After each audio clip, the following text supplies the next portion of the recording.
Today I'm going to show you Vim's expression register. It's the equal sign register that lets you do math inside Vim, because apparently using a calculator like a normal human being is too mainstream. It's a complete disclaimer, I discovered this by accident while trying to look smart.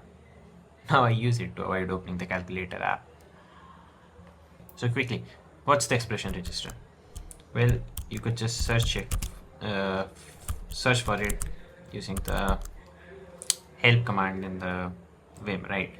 So expression register, and boom, it's the register, like the equal to register. This is not really a register that stores text, but it's a way to use an expression in commands which use a register. The expression register is read write. Great. I suggest you go through this, read all the documentation if you want to get really good at the expression register. But it's more of a cool trick than a very practical one. So let's start simple, because I know you're already questioning your life choices. I know I am. Okay, say you have some numbers that needs adding up and you're too proud to reach for your phone calculator. Okay, so calculate the tip, I'll use the expression register. How you do it is press ctrl-r and then the equal to sign. That will allow you to add stuff, write stuff to the expression register, and then simply just write the numbers you wanna calculate. Okay. Use the and sign for addition, and for tip I'll use 0.2. Boom, as simple as that. So add a dollar sign.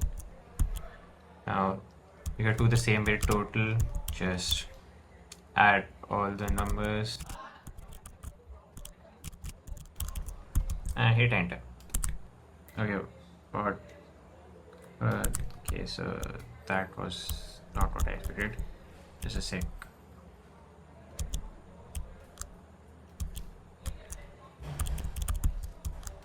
Yeah,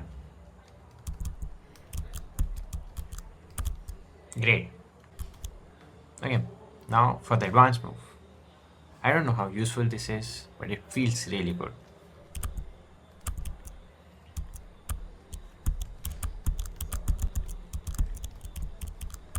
Okay, so what we're gonna do is add total costs to each line. I could use sed or awk like a normal person, but that wouldn't demonstrate my Vim superiority complex, would it?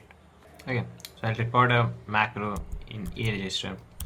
Let's search for quantity equal to, and then go to the end of the search +1, because you want to go to whatever the quantity is, not the equal to sign, and simply press enter. Great.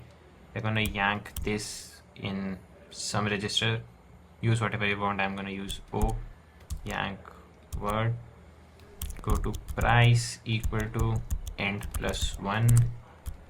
Yank this in P register. Yank capital word. Great. Now go to the end.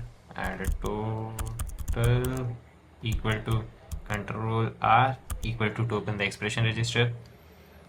And what we're going to use here is a Vim built-in function called str to float, because we're going to convert the strings to float, because the calculations here involve decimal points. Equal to, and use the @ sign, because that's how we access registers. O, which was our quantity, I guess, and multiply this with str to float @p, and close this bracket. Should work. Great. Now go back to normal mode, go down one line, beginning of the line, and that should do it. Stop recording the macro, and now when I run this macro 3 times, I should get, but I did not get. Okay, because I ran the wrong macro 3 times. Again, 3 times @ a, And okay, it was 4 times, I guess. Cool. So that's how you could combine the expression register with macros. Both are really cool concepts in Vim. And I mean, it's a cool trick. You could use it sometime, but it's more for impressing your friends rather than using an actual programming environment. So yeah. So there you have it. Vim's expression register. You could use it to do calculations without ever opening the calculator, and even automate tasks that would otherwise require you to write a bash script using BC or something like that. It's a mathematical function, practically questionable, perfectly aligns with the Vim's philosophy of turning simple tasks into opportunities for intellectual masturbation. What the fuck? Okay, use the expression register because sometimes the most efficient solution is the one that makes you feel the smartest, even if it's objectively ridiculous. Press equal to subscribe or don't. The expression register will calculate your engagement anyways. Anyway, good talk.